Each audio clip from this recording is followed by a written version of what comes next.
రైట్గా ఢిల్లీ శాసనసభ ప్రాంగణంలో భద్రతా వైఫల్యం మరోసారి బయటపడింది. ఉత్తరప్రదేశ్లోని రిజిస్ట్రేషన్ ఉన్న కారు ఢిల్లీ శాసనసభ ప్రాంగణంలోకి ఎలాంటి అనుమతులు లేకుండా ప్రవేశించింది. గేట్ నెంబర్ 2 వద్ద ఉన్న ఇనుప కంచెను పగలగొట్టుకుని అసెంబ్లీ ప్రాంగణంలోకి కారు ప్రవేశించింది. Car driver speaker Vijendra Gupta కార్యాలయంలోకి వెళ్లి వాకిలి దగ్గర ఒక పూలగుత్తిని ఉంచాడు. ఆ తర్వాత డ్రైవర్ కారుతో సహా అక్కడ నుంచి ఉడాయించాడు. ఆ ఘటనతో ఢిల్లీ శాసనసభ ప్రాంగణంలో భద్రతా వైఫల్యం వెలుగులోకి వచ్చింది. ఈ ఘటనను తీవ్రమైన భద్రతా ఉల్లంఘనగా పరిగణిస్తున్నారు. డ్రైవర్ను గుర్తించే పనిలో పడ్డారు అధికారులు. ఈ చర్యల వెనుక డ్రైవర్ ఉద్దేశాలు ఏమై ఉంటాయి అనే విషయం తెలియాలంటే అతడు పట్టుబడాలి. ప్రస్తుతం భద్రతా అధికారులు కారు ఆచూకీ కోసం ఢిల్లీలో వేట మొదలుపెట్టారు.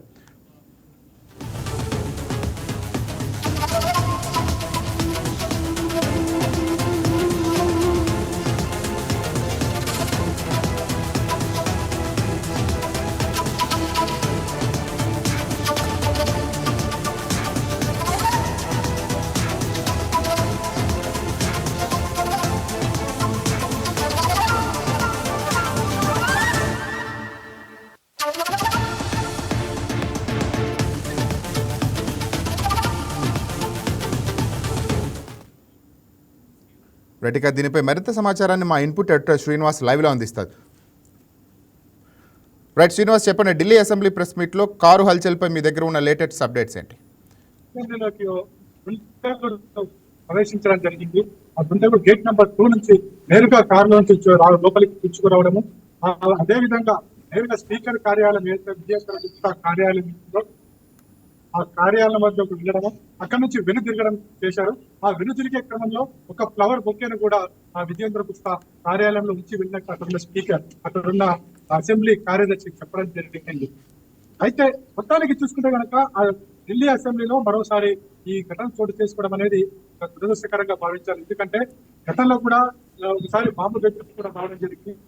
తర్వాత పోలీసులు అప్రమత్తం కావడం.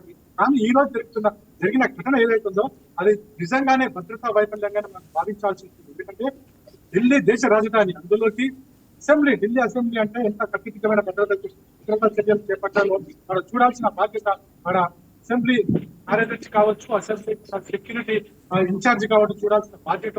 కానీ ఇక్కడ బాధ్యత స్పష్టంగా కనిపిస్తుంది. గేట్ నెంబర్ 2 నుంచి ఆ దుండగుడు నేరుగా కారు నుంచి లోపలికి దూసుకురావడము, ఆ తర్వాత స్పీకర్ కార్యాలయానికి వెళ్ళడము, అక్కడ బొకే ఉంచడము, తిరిగి మళ్ళీ వీళ్ళకి తప్పించుకుని పారిపోవడం కూడా జరిగింది. ఈ కారు మీద నంబర్ మనకి యూపీ రిజిస్ట్రేషన్ నంబర్ గా ఇప్పటివరకు సమాచారం మనకు అందుతుంది. అయితే దీనికి సంబంధించి ఆ గంట కూడా ఎటు వెళ్ళాడు, అదేవిధంగా అది ఎవరికి సంబంధించిన వ్యక్తి అనే దాన్ని ఢిల్లీ పోలీసులు అరెస్ట్ చేయడం జరుగుతుంది. ఆ కారుని కూడా ఉన్నట్టు మనకు తెలుస్తుంది. అయితే మొత్తానికైతే ఇక్కడ ఏదైతే భద్రతా ప్రవేశ ద్వారాలు ఉన్నాయో ఆ ద్వారాలన్నీ కూడా ఇప్పుడు సెక్యూరిటీ పరంగా చాలా వీక్ గా ఉన్నది మాత్రం ఇక్కడ స్పష్టంగా కనిపిస్తుంది. ఎందుకంటే ఒక దుండగుడు కారు తీసుకుని నేరుగా లోనికి ప్రవేశించాడు, అది కూడా సెక్యూరిటీ వాటిని అన్నిటి కూడా తెగించి వాటిని పూర్తిగా తొలగించుకుంటూ లోపలికి వెళ్ళాడు అనేది చూస్తే కనుక సెక్యూరిటీ భద్రతా సిబ్బంది ఏమాత్రం అప్రమత్తతో ఉందో మనకి తెలుస్తుంది. ఇక మరోవైపు చూసుకుంటే కనుక ఇది ఒకసారి కాదు, గతంలో కూడా దేశ రాజధాని ఢిల్లీలో మనకి 2001లో ఒకసారి తెలుసు, అక్కడ పార్లమెంట్ మీద అటాక్ జరిగింది. ఆ అటాక్ సమయంలో జరిగిన ఏవైతే 6 మంది విమానం పాలు కావడం జరిగింది, అందులో మనకి పార్లమెంట్ సిబ్బంది కూడా మృత్యువాత పడ్డారు. ఇవన్నీ తెలిసినప్పుడు కూడా ఇవన్నీ లెసన్స్ ఉన్నప్పటికీ కూడా ఢిల్లీ పోలీసుల భద్రత అనేది కూడా వాళ్ళు ఇంతగా పట్టించుకోవడం లేదనేది ఇప్పుడు జరిగిన పరిణామాన్ని బట్టి చూస్తే తెలుస్తుంది. దీనికి సంబంధించి ఇప్పటికే పోలీసు ఉన్నతాధికారులు రంగంలో దిగారు. ఎవరైతే ఈ దుండగుడు లోనికి ప్రవేశించాడో అది ఎవరున్న దాని మీద కూడా ఆరా తీసే క్రమంలో ఉన్నారో, అదేవిధంగా ఆ కారును చేసుకుని పట్టుకునే క్రమంలో పూర్తి స్థాయిలో అప్రమత్తంగా ఢిల్లీ పోలీసులు అలర్ట్ చేయడం జరిగింది. అదేవిధంగా ఆ దుండగుడు తన ముఖానికి ముసుగు వేసుకున్నట్టు కూడా గుర్తించడం జరిగింది. ముసుగు వేసుకున్న వ్యక్తి లోనికి ఎలా ప్రవేశించాడు, పోలీసులు భద్రతా సిబ్బంది ఎందుకు అతన్ని నిలుపుదల చేయలేకపోయారు, ఆ కారు అంత వేగంగా వస్తుంటే ఎందుకు ఆపలేకపోయారు అన్న దాని మీద కూడా అనేక ప్రశ్నలు తలెత్తున్నాయి. అంటే దీంట్లో స్పష్టంగా భద్రతా వైఫల్యం అయితే ఖచ్చితంగా కనిపిస్తుంది. మరోవైపు దేశ రాజధాని మామూలు ప్రాంతాలంటే మనము పెద్దగా సెక్యూరిటీ అనేది కూడా చూడాల్సిన అవసరం ఉంది. కానీ దేశ రాజధాని కంటే సెక్యూరిటీ వ్యవస్థ ఇంత లోపంగా ఉంది అనేది మాత్రం ఇక్కడ తెలుస్తుంది. 1 కాదు 2 కాదు, ఇలాంటి గతంలో కూడా చిన్న ఘటన అంటే ఎర్రకోటకి సంబంధించి కూడా ఒకసారి ఇలాంటి బాంబు బెదిరింపు రావడం జరిగింది. అదేవిధంగా 2001 జరిగిన పార్లమెంట్ మీద అటాక్ కావచ్చు. వీటన్నిటిని చూసుకుంటే కనుక ఢిల్లీ పోలీసులకు సంబంధించి భద్రత విషయాల్లో వాళ్ళు ఎంత అప్రమత్తంగా ఉన్నారు అనేది కూడా ఇక్కడ మనకి స్పష్టంగా కనిపిస్తుంది. బహుశా ఇప్పుడు స్పీకర్ కార్యాలయం నుంచి కూడా ఆదేశాలు వెళ్ళడం జరిగింది. అదేవిధంగా ఢిల్లీ డీజీపీ కూడా రంగంలో దిగినట్టు కూడా మనకున్న సమాచారం.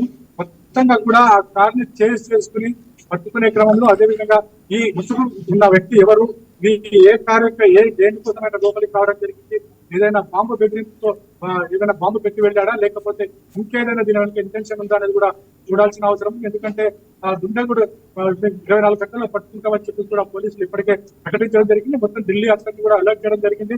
అన్ని దారులు కూడా మూసివేయడం జరిగింది. ప్రతి చోట కూడా పోలీసులు తనిఖీ చేసి ఆ వాహనాన్ని పట్టుకునే క్రమంలో పూర్తి స్థాయి పరిశీలిస్తున్నారు.